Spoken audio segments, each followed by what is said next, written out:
Je connais mal le projet Capital Numérique, mais effectivement de réunir, il y a un peu plus loin la cantine, je crois, qui est une sorte de lieu où se réunissent des acteurs de la société numérique. L'idée en général de réunir des personnes et de confronter des points de vue et des projets est bonne. Après, il faudra accepter l'énorme perte, enfin un nombre incalculable de faillites de start-up dans les prochaines années, mais oui, non, ça me semble une bonne idée, ouais. L'idée de Saclay, ouais, c'est qu'il y a déjà des laboratoires, il doit y avoir le CEA, il y a l'école polytechnique, je crois, qui est pas loin, et quelques trucs. Donc c'est de les agglomérer avec un nom, sachant qu'il y a des tensions. Je pense que c'est le dernier plateau agricole d'Île-de-France et que du coup, il y a un petit projet un peu comme la Défense. Bon, la Défense, c'est vraiment spectaculaire parce que c'est vraiment partir de rien pour créer un quartier de toutes pièces. Le plateau de Saclay, c'est plus s'agglomérer des choses qui existent déjà.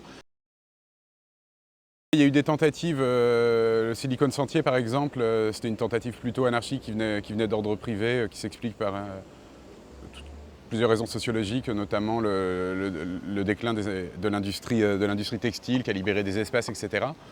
La proximité avec les centres. Ensuite, sur le pari numérique à proprement parler, indirectement, oui, j'en parle avec Vélizy par exemple, où Vélizy à la base, il y avait une base militaire, c'était un centre où Blériot, etc. avait fait ses premiers essais en vol, et du coup il s'est développé une industrie, mais au sens plus large, de recherche militaire avec des laboratoires de Thomson, des laboratoires d'Alcatel et de Matra, qui pour le coup impliquaient beaucoup la puissance publique et les acteurs privés. Il y a un peu la même chose avec la Silicon Valley. La Silicon Valley, le premier moteur, c'est, je crois qu'il y avait des laboratoires de l'armée américaine où il y avait des entreprises qui étaient sous contrat avec l'armée américaine. Donc effectivement, ce qui lance le processus, c'est un peu de puissance publique distribuée comme ça. Ouais. C'est marrant, c'est que la carte de cette fameuse plan Trois-Vallées, Vélizy, Villacoublay et Versailles où a été développé le Minitel, ça correspond un peu à la carte de l'électro française depuis Daft Punk. Donc je ne sais pas, il y a une sorte de truc. Enfin, les raisons sont simples, hein, c'est les quartiers riches de l'Ouest parisien. Et il était probablement plus facile dans ces familles-là d'acheter des synthétiseurs dans les années 80 qu'ailleurs. Mais c'est amusant que les deux cartes se recoupent, hein, et que la French Touch vienne. Peut-être la French Touch est une sorte d'émanation tardive de la vieille DGT qui a in extremis avant de mourir lancé un mouvement musical. Effectivement, c'est compliqué parce qu'il y a encore énormément de laboratoires publics et d'écoles publiques qui ont un rôle important. Moi, quand j'étais étudiant, j'ai habité un an à Rennes en face des laboratoires où ont été créés les protocoles du Minitel. Donc il y a eu comme ça des sortes de pôles d'excellence. Enfin, ça fait longtemps qu'il y a une carte de France comme ça. C'est un vieux truc gaulliste. Le premier monument numérique français, c'était le Radome, je ne sais plus où, en Bretagne, vers Brest, une sorte de géode avec à l'intérieur, à Pleumeur-Baudou, je crois, avec à l'intérieur une antenne. Réceptrice pour les satellites. Et pour le coup, c'était un vrai monument. Le truc devait figurer sur des pièces ou sur des timbres, etc. Ensuite, il n'y a pas aujourd'hui de symbole fort où on dit le numérique c'est là. On voit qu'on met des plaques.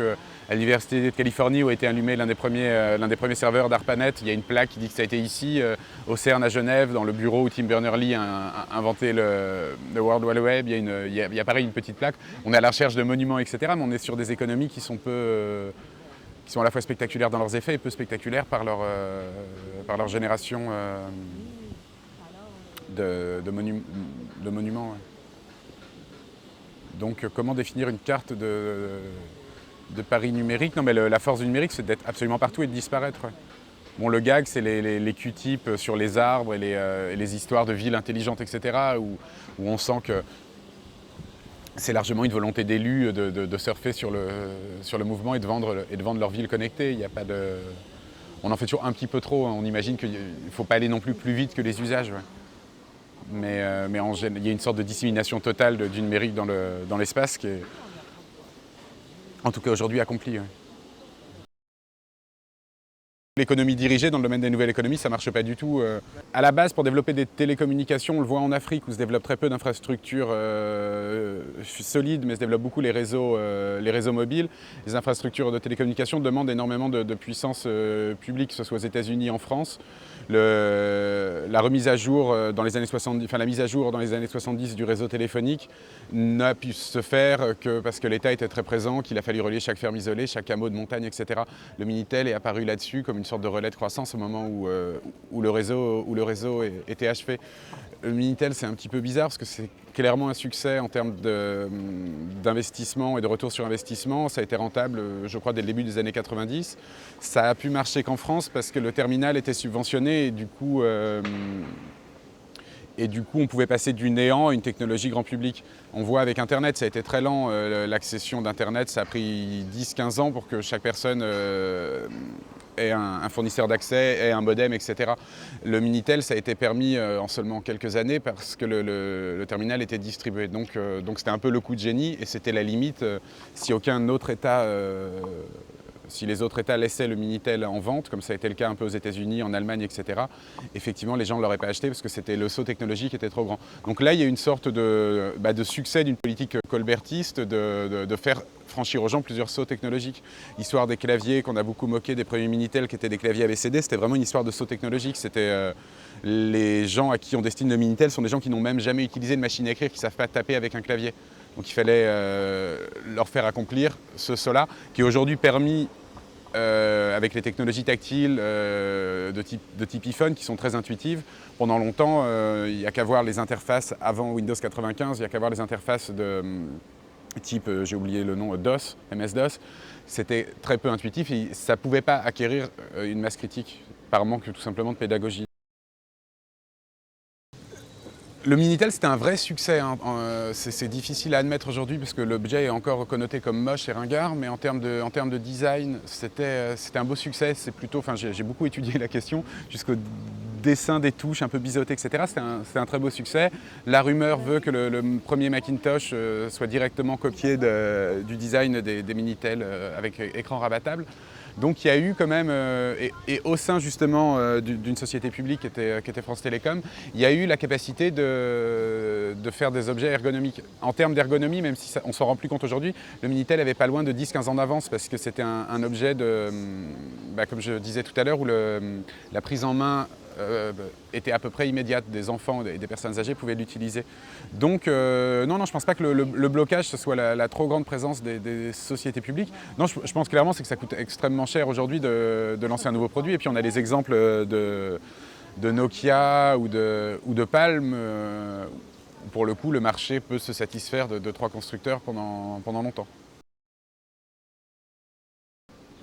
L'État a un rôle à jouer comme ça de législateur d'arrière-fond. On le voit, j'avais été reçu à l'ARCEP et j'en avais discuté un petit peu avec l'actuel directeur. Il m'expliquait que fondamentalement, c'est un leurre de penser que le capitalisme veut le capitalisme.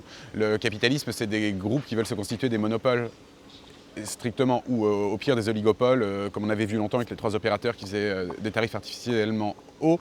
Donc, quelle que soit la forme que prend l'action publique, que ce soit un régulateur, que ce soit des lois plus dirigistes, c'est absolument impossible qu'un capitalisme sain se développe en dehors d'un cadre législatif prédéfini. Ouais. D'autant plus que comme les forêts patrimoniales ou les sommets des Alpes ou les parcs régionaux ou nationaux, les fréquences hertziennes font partie du domaine public. Donc n'importe qui, on l'a vu avec les radios libres, etc., n'importe qui ne peut pas émettre et pour les utiliser, il faut des autorisations. Là, aujourd'hui, elles sont quand même données dans un sens plutôt d'ouverture du marché à la concurrence. Bonne question. Je pense qu'aujourd'hui, le truc à faire en France, c'est développer des interfaces sexy. Il y a plus, je crois que le dernier constructeur de téléphone portable, c'était Alcatel. Moi, mon dernier téléphone Alcatel, il date de 2002. Il y a plus c'est une énorme part de la valeur ajoutée qui échappe largement à la France. Il y a des gens qui construisent des très beaux logiciels, des gens qui construisent encore j'ai oublié le nom des sociétés, mais qui construisent encore des gros routeurs, etc. Il y a des navires câbliers, il y a énormément de choses sur les infrastructures. Mais là où est la valeur ajoutée aujourd'hui, là où Samsung et Apple dégagent des bénéfices énormes, il n'y a pas vraiment d'entreprise française. Il y a eu des tentatives avec Arcos, mais on voit que les tablettes Arcos sont moins sexy que les iPads. Donc ce serait créer une sorte de société industrielle tout intégrée, ou un truc diversifié sur le modèle d'Amazon, qui est d'abord un vendeur de livres et qui devient un fabricant progressivement de tablettes. Ouais. En France, il y a beaucoup de gens qui développent des applications, le marché est très riche, il y a beaucoup de sociétés de services informatiques qui sont très puissantes, mais il manque cette part importante qui est aujourd'hui peut-être celle qui rapporte le plus de valeur ajoutée, qui est les terminaux à proprement parler. Il y a eu, en même temps, il y a eu l'exemple désastreux de Bull, etc. Il y a des entreprises qui font, genre Soitec, etc., qui font des microprocesseurs, mais il n'y a pas d'entreprises qui font des appareils. Le Made in France n'existe pas dans ce domaine. Ouais. Ensuite, on va voir l'arrivée de la montre Apple, des lunettes Google. On va être sur des objets qui vont vachement casser les codes d'usage, de la généralisation des puces à microfréquences, etc. Il y a des nouvelles technologies émergentes qui vont arriver et qui vont détruire les objets tels qu'on les connaît. Donc non, il y a des possibilités toujours. En général, on le voit, c'est une start-up qui avait racheté Google, je crois, ou avait investi dedans, qui fait les processeurs quantiques, qui s'appelle le Qubit, je crois, qui connaît une vraie envolée, je crois, de son cours en bourse, etc. Et c'est une technologie qui n'existait pas il y a 5 ans, et c'est une technologie qui aujourd'hui est l'une des branches de l'avenir de l'informatique. Donc non, je pense qu'il y a plein de sociétés d'innovation, des jeunes diplômés, des jeunes universitaires qui ont des idées de brevets et de nouvelles technologies. Après, effectivement, il faut les soutenir d'une façon ou d'une autre. Ouais.